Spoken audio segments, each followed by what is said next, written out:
시청하기 전에 구독, 좋아요 먼저 꼭 눌러주세요.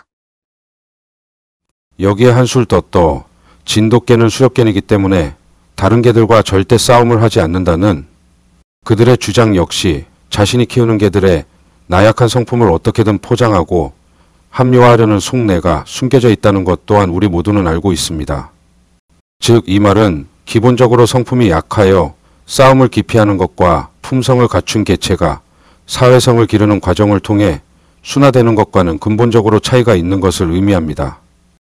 이 부분에서 우리는 우리가 사는 시대가 진돗개에 요구하는 우수성이 무엇인지, 그에 따라 전주개가 앞으로 나아가야 할 방향성이 무엇인지에 대해 모두가 한 번쯤 생각할 시간을 갖길 바랍니다. 마지막으로 하나의 사실과 두 가지 증언을 통해 근래 전주개와 그 개들의 롤모델인 전주또리가 진돗개로서 어떤 존재이며 어떤 가치가 있는지에 대해 이야기해 보도록 하겠습니다.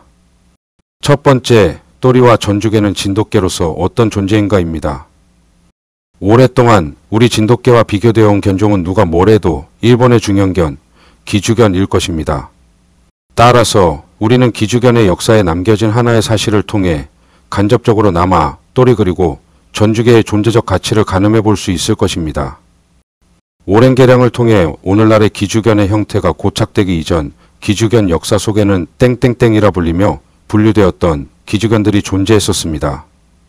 이 기주견들의 생김새는 전주또리나 큰백구 즉 건너선 피리개와 거의 동일한 형태의 외형을 갖추고 있었을 뿐 아니라 이 개체들을 통해 얻을 수 있었던 획물 또한 거의 동일했던 소위 잔사냥을 목적으로 하는 개체들이었습니다. 그런데 시간이 흐르며 이러한 개체들은 자연의 선택도 인간의 선택도 받지 못하고 결국 자연 소멸하게 되었고 기주견은 지금의 고정화된 형태를 이루게 된 것입니다. 때문에 전주개 애호가들은 이와 같은 기주견의 역사적 사례를 통해 본인의 개들의 존재와 가치를 엿볼 수 있길 바랍니다. 두 번째로는 또리와 큰백구의 출현 때부터 높이 평가했던 것으로 알려져 있고 전주개 애호가들이 대가라 섬기는 원산지 출신 B씨가 진돗개를 어떻게 바라보고 있고 전주, 또리와 큰백구 이 두 개체를 어떻게 평가하고 있을까 하는 증언입니다. 손 따지기 전에 지금 따져봐도 필요 없는 수 쓸데없는 얘기고, 그리고 작정강세라고 하는 그 이론이 그저 나오는 것이에요. 진돗개가 약하면 안 되잖아요. 그렇죠. 잡종에서 좋게 나온 거예요. 근데 잡종이 눈에 보이는 잡종은 비프 세파크는 무엇이냐 이런 잡종은 우리가 거부를 하는 거예요. 큰백구랑 또리랑 어떻게 생각하세요? 그게 별로 큰백구는 별로 이제 지가 하도 따라다니고 저 오래서 이제 그러기로 일부분 예언상으로 재주가 있는 데가 몇 군데가 있어서 했는데 그게 A급이라 특이하게 생각을 안 하고 정지해봐라라고 가능성이 있는 걸로 나는 인정을 해줬고, 또리는 공장놈이 매라고 매는 맞아요. 근데 그게 그 후로 또리도 특별히 어디 이렇게 조각을 나타내는 만한 그 존재는 안 보이는 것 같고.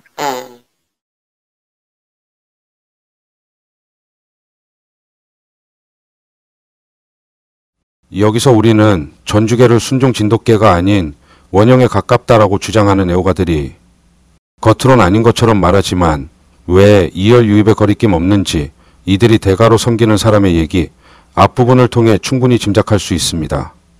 그리고 전주, 또리와 큰백구에 대한 평가, 여기에 한 가지 덧붙이자면 원산지 출신의 B씨는 앞서 언급했다시피 근래 전주개 전문가라 자칭하는 이들이 그토록 부정하려 노력하는 훅투의 씨를 2번 받아가 원산지에 데려다 키운 적은 있어도 제가 아는 한 전주, 또리와 큰백구의 피를 받아 기른 적은 없는 것으로 알고 있습니다. 바로 이것입니다. 우리는 어떤 사람의 말과 행동이 다를 때 무엇이 진실인지 잘 알고 있습니다. 따라서 이 교훈을 통해 전주개 애호가들은 자신의 개들을 되돌아보길 바랍니다. 세 번째로 전주, 또리를 진돗개, 롤모델로 생각하는 애호가들에게 잘못 알려진 또 한 가지, 그걸로 고리 인마 아주 최고로 알아 또리를. 걔 봤냐고. 막 이쪽이요? 또리가 근데 전체 사냥을 안 했어요? 못했어. 한 마리도 못했어. 뭐 잡았다고 막 한참 떠들었었는데. 못 잡았어. 몇 마리 잡았다. 근데 모르고 오는 놈 하나 밭에서 보도왔다고 그러더라고 사람이. 그거 하나 사람이 보도먹은 거 하나 있다고. 한 마리도 못 잡았어. 또리가 전주로 와서 남긴 역과에 대한 증언입니다. 저는 녹취속 고라니를 부둥켜 잡은 사람이 누군지 알고 있습니다. 이 말은 이것이 사실이라는 뜻입니다. 이렇게 그동안 저는 시청자분들께 전주 큰백구와 또리에 대하여 제가 경험한 사실과 증언을 바탕으로 진솔하게 그 실체를 전하려 노력했습니다. 그럼에도 저의 이런 활동을 지켜보던 친한 후배로부터 왜 이렇게까지 하세요? 라는 말을 들었을 때 본 내용들이 시청자들께 얼마나 비판적으로 전달되었을지 되돌아보게 되었습니다. 물론 저 역시 이 주제로 영상을 기획할 때 이 이야기는 진돗개 이야기이긴 하지만 결국에 개를 가지고 거짓말을 한 것도 사람이고 또 그 주체가 저의 오래전 지인들인지라 제가 의도치 않는다 하더라도 끝내는 사람 이야기가 빠질 수 없다는 것을 알기에 몇 번을 망설였던 것도 사실입니다. 하지만 거짓으로 점철된 역사 속에서 진돗개는 발전할 수 없다는 생각으로 감내하고자 했고 앞으로도 감내하려 합니다.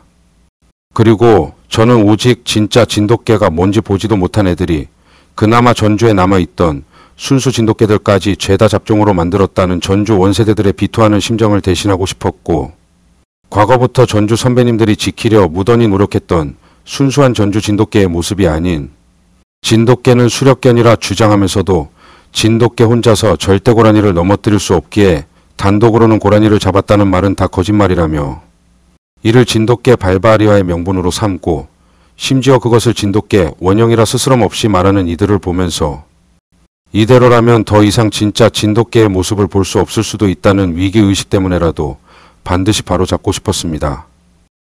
최근 노벨상 수상 작가인 한강님은 이렇게 말했습니다. 5.18 민주항쟁이 현재의 민주화를 낳은 것처럼 과거가 현재를 도울 수 있다고 말입니다.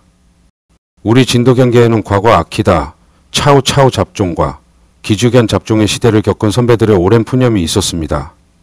그러나 앞으로는 이런 역전의식에만 빠져 있을 것이 아니라 좋은 것이든 나쁜 것이든 숨기지 말고 드러내어 바로잡음으로써 벗어던져야 합니다. 그래야만 훗날 과거가 되게 될 현재가 희망을 잃지 않을 수 있을 것이라 저는 믿습니다. 이렇게 앞으로 반론이 없는 한 전주또리와 큰백구에 대한 이야기를 마치려 합니다. 시청해 주셔서 감사합니다.